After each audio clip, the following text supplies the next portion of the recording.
Welcome, Cynthia. Hello. Lovely to see you. Thank you so much for allowing us this small overboard. It's a pleasure. No need to catch up. We can pass this overboard to the next speakers. So thank you and welcome. Thank you for having me. Please let me know when you need the slides. I'm going to be here, so just let me know. It's all yours. Okay. I kind of need them right away because I have no idea what I was going to say for the slides now. Hi, everybody. I'm happy to be here, and Artem asked me to think of something related to the theme of the conference, and so I just thought of something that I've been pondering for the last several years. And it's the idea of story sharing as mediation and manipulation. And I think I can do the, yeah, okay. So I've been working in the area of organizational and community narrative. I mean, there's a lot of different names for it. Some people call it story work. I don't know, there's a lot of things. But anyway, I've been doing this for about 23 years. And in that time, I've learned some important things, and mostly the hard way. And the most important thing I think I've learned is that stories are both powerful and dangerous. And I like to think of stories as like fire. Like fire is something that really helps us. For a long, long time, it has been warming us, giving us food to eat, helping us in so many ways. But fire is also very dangerous. It can burn us, it can kill us. And anyone who works with fire, who tends a fire, has to be aware of the dangers of fire as well. And working with stories and sharing stories with each other is something that's also maybe tens of thousands of years old, and it also has a dark side.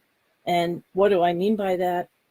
There are kind of three things that we use stories for. One is that we use stories to communicate with each other. We communicate our values, our feelings, our beliefs about things by sharing stories about our experiences with other people. Secondly, we use stories to make sense of things. We use stories to figure out what's going on, how did it get that way, what are we going to do about it, right? And thirdly, we use stories to connect with each other. So if you and I tell stories together and they're similar in some way, that brings us together. We use stories to build communities. But each one of those things has a dark side. So we use stories to communicate with each other, but we also use stories to lie and to manipulate and to distort. We use stories to make sense of things, but we can also use stories to stop people from making sense of things, to disrupt their process of thinking and to make them believe things that aren't true, or to change what they think to what we want them to think, what would suit us. And thirdly, we use stories to connect with each other, but we also use stories to divide, to say, yes, we are connected, but those people aren't. Those people are different from us. They're lesser and they don't deserve what we deserve. So all of those things are thousands of years old, and they're still continuing. And they'll probably continue as long as there are human beings. So because of this dual nature of stories, stories have this structure that I think of like a seed. The inside part of the seed is the vulnerable part. It's the embryo. It's the living thing, and that's our feelings, our beliefs, our values, and that's the thing that we need to protect. We want to communicate it, but we also need to protect it. So the story has an outer layer. It's like a seed coat, right? The seed coat protects the embryo. And they can be hard, they can be soft, but they vary. And the reason that the seed coat causes this phenomenon, which is that if a person tells a story to two different people, it's two different stories, right? Because the seed coat is different. And everyone's seen this happen. Say you're in a group and somebody's telling a story, and then somebody walks up to the group, and there's somebody that person doesn't trust. And the story changes right in front of you. It grows a deeper, a thicker seed coat because they feel more need to protect themselves. Or you could see the converse happen. That non-trusted person walks away and their story changes. It gets softer, it gets more expansive, more confident, right? So this is just part of the way stories work in society. And if you're working with stories, you need to think about that. So this is one of the things I've seen happen a lot, is that people will start doing work with stories and they will ask some questions and they will get all these stories and they say, wow, look at all these great stories we got. This is wonderful. We're going to do so much. But what they don't necessarily realize is that those stories have very hard shells because they were collected in a way that made people feel afraid. And so it's hard to work with stories that have a thick seed coat. It's not impossible, but it's hard. So I want to give you an example. You see this question on the left there. It says, looking back over the past few years, can you recall an experience, good or bad, that was important to you? Now, there's a couple important parts of that question. The first part, looking back over the past few years. What that says to the person is, I'm human, you're human. Everybody looks back on the past. I assume that you think about things, you reflect on things. So, I'm just going to call upon that thing that everybody does. Then it says, can you recall an experience? That's saying, I would like you to tell me a story. I'm asking you to tell me about what's happened to you. Then it says, good or bad. And what that means is anything you want. I'm not going to tell you what to say. You tell me what you want to say. I'm not censoring here. I'm not gatekeeping. I'm just listening. And then the last part says that was important to you. If it just said that was important, that would mean this is a test.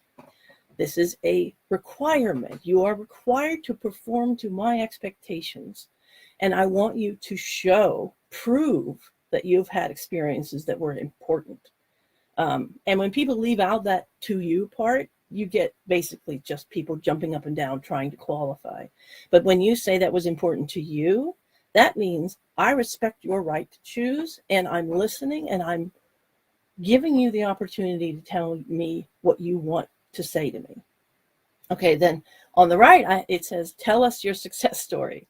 I've seen people use that one a lot, and it's terrible. You get very hard stories from that. It starts out with a command instead of an investigation, right? You can say, tell us such and such once in a while, but if you start with it, you tend to shut people down because it's a command. It says comply or else, right? Then it says your success story. That means I am the gatekeeper. You may not get anything past me that isn't what I say. So success or shut up, right? Then it says, tell us your success story. And this is hard for people to understand, but I have found over the years that if you use the word story up front, you don't get good stories. That's why in the question on the left, the word story is not in it, even though you're asking for a story. And the reason for that is that people, when they hear the word story, they think TV show, movie, newspaper article. So if you say, tell us your story, they say, oh, I'm auditioning. Oh, they want a screenplay. I have to perform. I have to be good enough. I'd rather just don't use the word. What I do is after they've told the story, I say something like, how do you feel about that story? And then they go, oh, that was a story. Oh, okay. Oh, so what I said was a story. Cool. But if you use the word up front, you have then channeled them into not what you want, but what the public mind thinks of what a story is, which you can't change. And then it says your story. That's a bad thing. You should never say your story because it does a couple of bad things. One is that story was yours and now it's mine. I took it from you, right? It's a thing. You had it, I took it. And the other thing is that because it's your story, that is my evaluation of you. Your identity is in that story. So you are being judged by the story you tell. So you can see the difference. On the right side, people respond very defensively when you ask them to do things like that. But, if you're not really paying attention, you say, oh, wow, look, the people said things, but they said different things. So, okay, let's move on. So based on these things that I've learned, I would like to tell you a few stories about projects whose goal is to help bridge gaps between groups of people. Some of them are success stories and some of them are failure stories. And all of these stories have happened, but not exactly in the way I'm telling them. They're kind of composites of stories that have happened. And some of them have been mistakes that I've made, and some have been mistakes other people have made, and some have been successes. So here's one. One way, and let's say we have two groups of people here, the orange group and the blue group. And these two groups of people don't get along with each other, don't understand each other, don't know much about each other. And you want to help them understand each other better. So we start out at the top here, these white bubbles. Each group separately is asked to share some stories within their group. And then the facilitators go to the groups and say, okay, we would like you to choose some of the stories you told to tell to the other group. Now, they don't know you. They don't know the things you're talking about. So could you prepare those stories for them? They may retell the stories, put the different seed code on them. They may explain why they chose those stories to tell the other group, and they might explain what those stories mean to them. So they are preparing a package of meaning for the other group. And then those packages of meaning get exchanged. And both groups look at them and they say, oh, I think I understand them a little bit better now. And if this is well facilitated, it can really help two groups of people come to a new understanding about each other through stories, but through the regulation and what's the right word? Sort of guiding people to communicate, I guess you could say. Now, here's an example of this being done wrong, and I have seen this happen. And you will notice that the group on the left, the orange group, is kind of the more privileged group. The people on the right, the blue group, don't have power. And usually projects that are done, that are funded, that are facilitated, are usually done by the people in the orange group because they have the power to do the project in the first place. So the people on the left say, we want to understand these poor blue people. So we're going to go and we're going to gather some stories from them. So they may tell some stories among themselves, but they also go to the blue group and they say, tell some stories. Then they take those stories completely out of context. And they say, we're going to learn about these blue people by understanding their stories. Well, since the stories were taken out of context, since the story coat, the seed coat was never changed, what happens is that the orange people lay their assumptions and beliefs on top of them, misinterpret, don't understand. And then they say, oh, well, those people are really messed up. But they didn't really learn about the blue people. They just sort of perpetuated their assumptions and beliefs onto the stories they read because they didn't really understand them. And the orange people pat themselves on the back and say, oh, wow, we're so good. We learned about these people.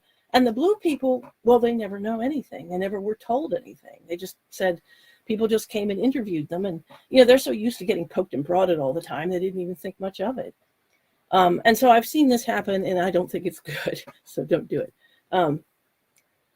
Here's another approach to helping groups get along with each other. This is, I call intermingling of stories. So this is putting stories together into one collection. So here's a successful way to do it. You use a universal human question. So say this one. When you think about the trust that comes from true friendship, what experience comes to mind for you? Now that's universal human. There's probably no human being who can't talk about friendship and trust. Whether their experiences have been good or bad, they can talk about it. And so you bring that question to the two groups of people. They answer the question. You bring their stories together into one collection. Now, while doing that, you sort of, I call it scrub the stories. You remove all identifying details that would tell whether they're from the orange group or the blue group. Then you've created this collection of stories about friendship and trust. And you show that collection to both groups. And they read the stories, or they hear them, they talk about it, and they say, wow, this is so interesting. We're learning about friendship and trust. And then you say, some of those stories were told by people in the other group. And they say, oh, no, that's not possible. They're not like us. Well, here's the evidence. They are like you. They have similar feelings about trust and friendship and things like that. And it doesn't have to be that. It could be lots of things. And then that kind of breaks some of their assumptions that these groups are fundamentally different. and they start to question their assumptions. So that's really nice, successful intermingling. Okay, here's doing it wrong. It's the same kind of project, but the questions that are asked are not truly universal. The people in the orange group think they are, but they aren't. So an example is, when you think about investing your money wisely, what experience comes to mind for you? Well, for the people in the orange group, they say, oh, yeah, I can think of lots of things. And they tell expansive stories, confident stories. They're comfortable in the space. The people in the blue group say, money? In investing? What? Well, how could I ever invest money? I'd never had enough money to invest in anything. Well, what are you even talking about? So there's fewer stories. And the stories that are told are weird. They're shrunken. They're performative.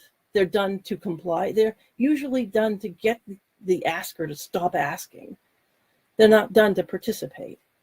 And so then when you put those two groups of stories together, right, and you say, oh, look, there's this wonderful collection, and you scrub out all the identifying details, right? But you can't scrub out feelings. You can't scrub out emotions and experience, because you'd scrub out the whole story. So then this combined collection is shown to both groups and said, look at all these things you have in common. But it doesn't show that. It shows what they don't have in common. And it puts them into this double bind. They were supposed to see their common humanity, but in fact, it shows the opposite. And this is a sort of standard lip service kind of thing. And it doesn't help anyone. It usually perpetuates these divisions. Now, here's another way to do it wrong. Okay, here we have a universal question, trust and friendship, wonderful. But the people are brought together in one group, in one room or in one session, and said, answer this question. Well, there's been research done over decades showing that when people are sharing stories in a group, the people who have more power tell more stories. They tell longer stories, deeper stories, more revealing stories. The people with less power either don't say much, or they tell these sort of weird shrunken stories that are defensive and frightened and kind of barely stories at all.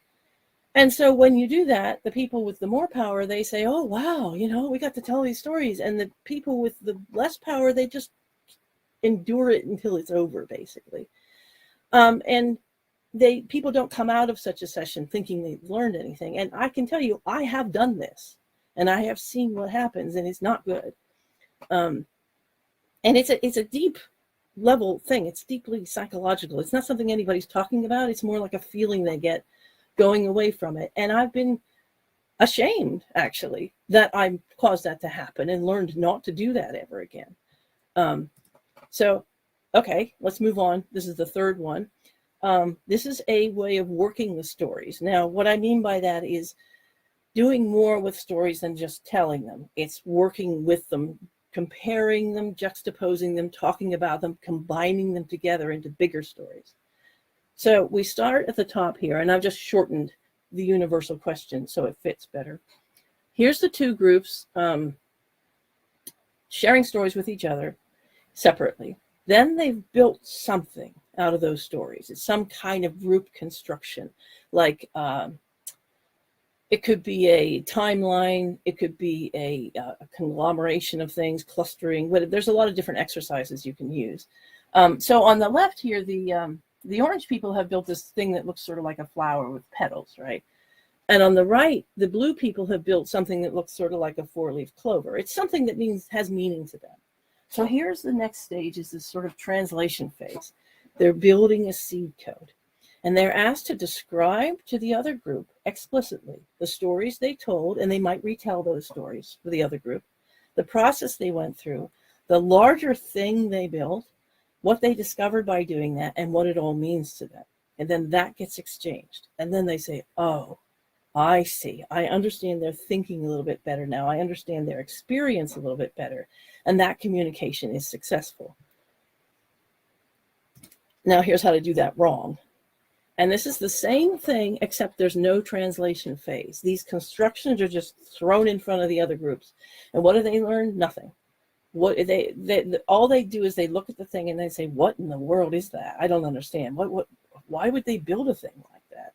It doesn't make any sense to me. It's just weird. And it's like I knew those people were weird, but now it's even weirder. And so that doesn't help anybody. And here's another way to do that wrong. Here's the groups of people at the top sharing stories within their groups. And then this facilitator says, okay, now we're all going to come together and we're going to build something from all of our stories. It's going to be this wonderful construct that we all build. Well, of course, what do they build? It's nothing real. It's sort of like Frankenstein's monster. It's just the two things are just bolted together without any real understanding because they don't understand each other. These stories don't make sense to each other because there's no mediating layer. The seed codes haven't changed. And the thing that gets built is essentially meaningless. And the people go away from this thing thinking, yeah, I don't even know what that was. I didn't learn anything. It was just uncomfortable. I don't like those people. Why did we do this? Yeah, and I have done this too. It doesn't work. So I'm going to now tell you some general rules of thumb that you can use to avoid slipping into doing manipulative things unintentionally. 5 things. First, provide freedom. So and I've seen people break this rule all the time, is that people do a project, they want to get those stories, right? It becomes a driving force, but you can't do it. You can't make people tell stories because if you do, they will tell different stories. So you have to say, would you like to tell a story? If you don't, that's okay. What story would you like to tell? Any story, right? And you're not using the word story, but what experience would you like to tell me about? Choose any experience you like. If you don't do that, if you pin them down and say, you must tell me about this, then they just don't. Or they pretend to, and then you end up with something with a very hard shell and you can't break the shell. And how they're going to tell the story. For example, I like to suggest to people that if they're gathering stories, they can give people options. They can say, would you like to have an interview? Would you like to be part of a group session? Would you like to fill out a survey? And often what I've seen is that people will choose multiple aspects. They will say, I'll do a survey and a group interview. That sounds like fun. So freedom is a really big motivator to participate in this kind of thing. Safety is very important. And this is another thing people get wrong a lot, is that when you don't give people safety, they don't stop telling stories. They just tell different stories, defensive stories. So you have to guard anonymity, say, we don't know who you are. We're not keeping any details of that. Another thing is don't allow every question to not be answered. If you're asking questions, just say, well, if you don't want to answer, don't answer. That's okay. I've seen so many people, they'll make a survey asking for stories and asking questions, and then every single question is required. But if you require a question, then that means your data just won't mean anything. That you need to be able to, people have to be able to opt out. Also, what I do is I say, if you change your mind later, you can take your story back. And nobody has ever taken a story back, but it makes a big difference that you tell people that if they change their mind, because storytelling is a thing where you can get kind of into it, you can get kind of excited and say things that maybe were a bit revealing. But if you know in advance that you can call me up or send me an email and say, I don't feel comfortable with that, I want to take that back, and I'm ready to do that, that will help you to be more revealing, to talk about things more. Here's another thing. Respect is huge in stories, okay? Because the way people tell stories in conversation is that when you were telling the story, you have the floor, you need people to be listening to you. So when you're gathering stories from people and working with stories with people, you have to keep things conversational and you invite them to reflect respectfully. But you can't, if you command people, if your tone is interrogating or judgmental, or if you give them weird things to do, like they can't just talk to you, they have to do strange things that don't make any sense to them, you won't get very good stories. And I've seen so many people do this without meaning to, that the tone of their questions, like they'll say, what did you do wrong in that story? Well, I've seen people see a question like that and then go back and change their story because they're like, oh, I have to be better. I have to change this. I have to be more careful now. You just want people to feel comfortable and able to say anything they want. Another one is transparency. If you say, tell me a story, everyone's going to say, why? They need to know why you're doing it. And there is a reason. So you just tell them, here's a project we're doing. This is what we're trying to achieve. This is where you fit in. And if you tell them that, they say, oh, wow, that's great. I can be part of this. Let's do it. Right. But if you just say, jargon, jargon, jargon, story, jargon, jargon, well, they don't know what you're talking about. They have no reason to do it. And so they don't, or they pretend to do it. I've seen a lot of that. And the next thing is power sharing. So instead of saying, here's what we're doing, here's what you must do, you say, here's what we're doing. Do you have any ideas? And it's perfectly normal to say, if you have ideas, join the project team. We'd love to hear it. We'd want to get feedback on our plans. And sometimes the people who are sharing the stories have the greatest ideas, better than yours. And if you have the humility to admit that you might not know everything about how to do this, then other people can help you. And if you say that your work is participatory, but in fact it isn't, well, then you're going to get a lot of defensive things and people are not going to really be participating. So anyway, that was 5 rules, but you only need 1 rule, which is treat other people's stories as you would like them to treat your stories. And if you're doing that, it'll work. And I find that very useful because if there's something that would put me off, it'll put everybody else off.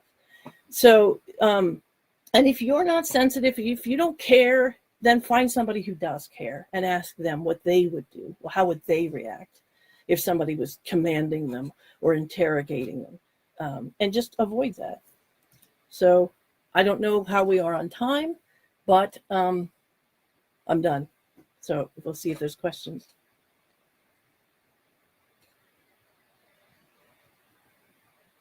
That was incredible. Thank you so much, Cynthia. It's like, let me just share because while we are waiting for the questions, of course, I've sent some links from you to the chat. Please contact Cynthia there. When you said that you connects the question to the identity, that was a huge insight for me because I felt like it shouldn't be there, but you gave like such a specific answer to why. Thank you so much. And it was like one instant, but it was the whole speech like this.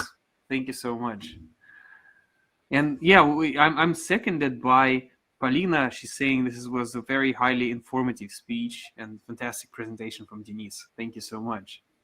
If you have any questions for Cynthia, please write them to the chat. Oh, here are the fires, so people agree. And I saw them coming during the talk, so that was lovely. Okay. Dark sides of the story. Yeah, indeed. Indeed. Yeah, and the thing is, I think it takes a lot of people. I mean, I did not believe that when I first started doing this work. I was all excited about it, and it took me probably a decade before I started to admit that there were things you could do that were damaging. That that you couldn't just fail at helping people; you could hurt people doing this. I guess my decade isn't over yet, so thank you for a heads up. Oh, Alexis is well. That's bravery right there. Yeah. Recognize some of your own mistakes. Wow. Thank you, Alexis. While we're waiting, I have this quick. Oh, yeah, a question from Carla. Can we expect a new book from you? Well, I am working on the 4th edition of my book, which is expanding into 4 books, and I have draft versions of everything on my website. So if I'm workingwithstories.org, I have the interim versions because it's going to take me a while to finish all of it. So as I did with the other book, I put out every version as I go, and all of it's going to be free as it is now because that's just what I care about. So this is insane. I mean, there's like 600 pages in the version I have. Yeah, and I'm trimming that one down and spreading some of it out to the other books. So it will be, and then one new book that I spent all of last year writing is a much shortened version of that 600-page thing. It's sort of, I call it the picture book version. It's it should be much more readable. It has a lot of diagrams and photographs. So awesome. Great to know. This is so generous for the world. Terrence is one of our speakers who is writing that you're amazing and deep contributor. I second that too. We have a question coming from Vinod. He's asking, when working with two groups who are at different levels in hierarchy and organization, how have the stories bridged the gaps? My experience has been that the parallelness of the process is very important. That you need to be able to say to people, they did what you did. The process was identical, and here's what they found out, and here's what you found out. And you can do a sort of benchmarking, looking at the different perspectives. But if they feel that they were treated unequally, that they got a different process, that other group got a different process, then people are very distrustful of it. And you also can't just jam them together. You cannot put people together, and I have done this, and just say, oh, share your stories together. It does not work. You have that dynamic where the people in power talk and the people out of power shut up, or they say artificial things to get out of it. So you have to separate people at first and then manage the mediation. Great. For me, it answers the question, Vinod. I think I hope you can. Yeah, and it's great from Vinod. Awesome. Thank you. All right. Any more questions to the chat? And while you're writing them, if you have them, Cynthia, a traditional question from me. So you probably heard it from Yanis. What's one meaning that you would like people to get inspired about, so we can live in a world with more connections and bridges in it? Well, this is going to seem a little strange, but I think my response is that you should be inspired to consider the dark side of things. And that sounds paradoxical, but you can be inspired to examine what you're not looking at, because it is paradoxically empowering. Like, for example, if you say to people, tell us your success story, you will get worse success stories than if you don't specify that. Like if you say, tell us about anything that happened that you remember, you get better success stories from that. So, yeah, and I think the same thing is true about all of story work. If you pay attention to the negative aspects, you get better positive aspects than if you sort of just don't think about those things. So I encourage people to pay attention to all of it. Great and answer. And that it's actually a very positive thing to do, actually. I like how your answer is really resonating for me personally with what Paul Costello told us yesterday about this other side of story, which like we have about how much we value success stories and how little value we put into failure stories. So this is like, there's a great dynamic between those two answers. Love it. Thank you so much. Oh, that was Cynthia. That was wonderful, and I'm so honored that such a professional joined us today, and you shared your experience. This was ever so generous. Thank you so much. Thank you. It's great to talk to you. Awesome. Please stay as long as your schedule allows, and it's great to have you here. We will be slowly moving forward, guys. Let's thank Cynthia with all our fires, all we have left in our spirits for this insanely informative talk. Thank you so much once again.